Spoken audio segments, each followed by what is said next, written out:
साहब ये लीजिए आपके छोले कुलचे। सुनो बेटा, एक प्लेट बिरयानी मिल जाएगी?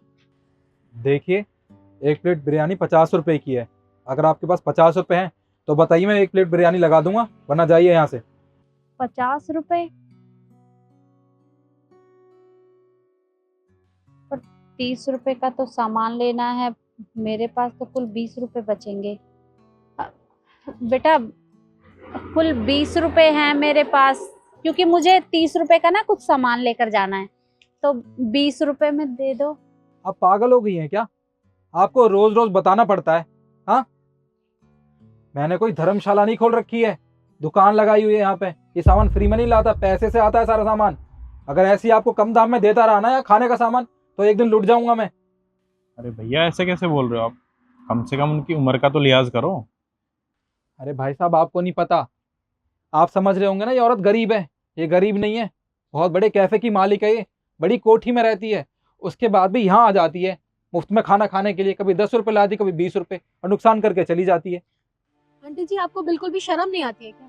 आप सुबह सुबह चली आती हैं, आपको पता है कि इस टाइम हमारे ग्राहक का टाइम है, लेकिन नहीं, आप आ जाती हैं मुंह उठा के डेली डेली।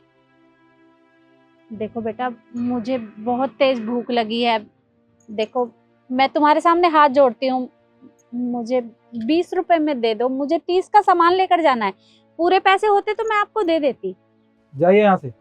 अच्छा सुनो, आप इनके साथ बदतमीजी से बात मत करो। आप कम से कम इनकी उम्र तो देखो। और वो सिर्फ खाना मांग रही है ना, आप उन्हें खाना दे दो, पैसे हम दे देंगे। धन्यवाद बेटा। अच्छा माँ जी, आप मुझे एक बात बताइए। अभी इन्होंने बोला कि आप बहुत बड़ी कोठी में रहते हैं और आपका एक रेस्टोरेंट भी है, तो फिर आप यहाँ खाना खाने क्यों आते हैं? आप अपने घर खाना क्यों नहीं खाते? अब बेटा, तुम दोनों को मैं क्या बताऊं। नाम के लिए ही सब कुछ है मेरे पास, लेकिन है कुछ भी नहीं। मेरे बहू बेटे ने सब कुछ अपने नाम करवा लिया है, मेरा कुछ नहीं है। मेरी बहू मुझसे दिन भर काम करवाती है, साफ सफाई, झाड़ू पोछा, कपड़े, बर्तन, इतना काम करती हूँ। अरे जब मन करता है तब खाने के लिए दे देती है, अगर मन नहीं करता तो नहीं देती। कभी कभी तो 2-2 दिन तक मैं भूखी रहती हूँ, खाने को कुछ नहीं मिलता।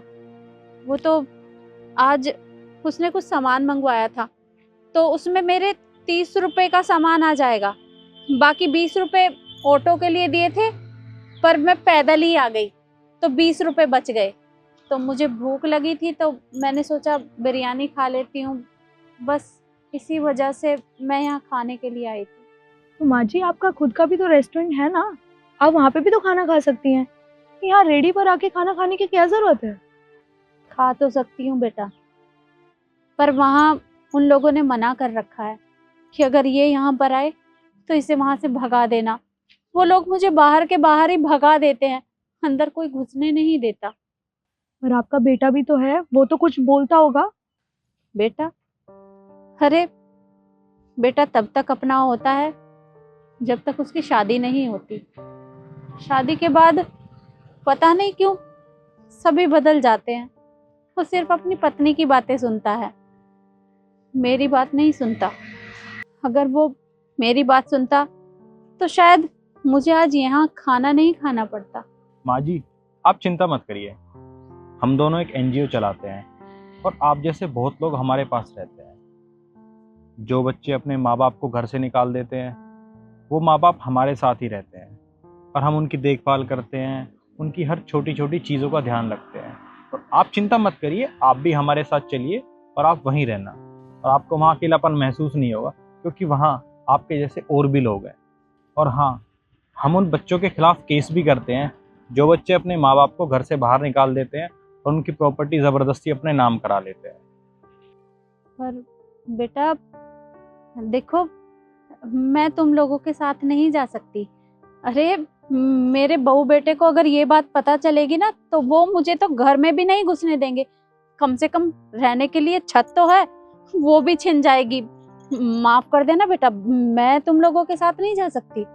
माँ जी, किन बहू बेटे की बात कर रही हैं आप, जिन्होंने जबरदस्ती आपकी प्रॉपर्टी अपने नाम करा ली और आपको घर से निकाल दिया?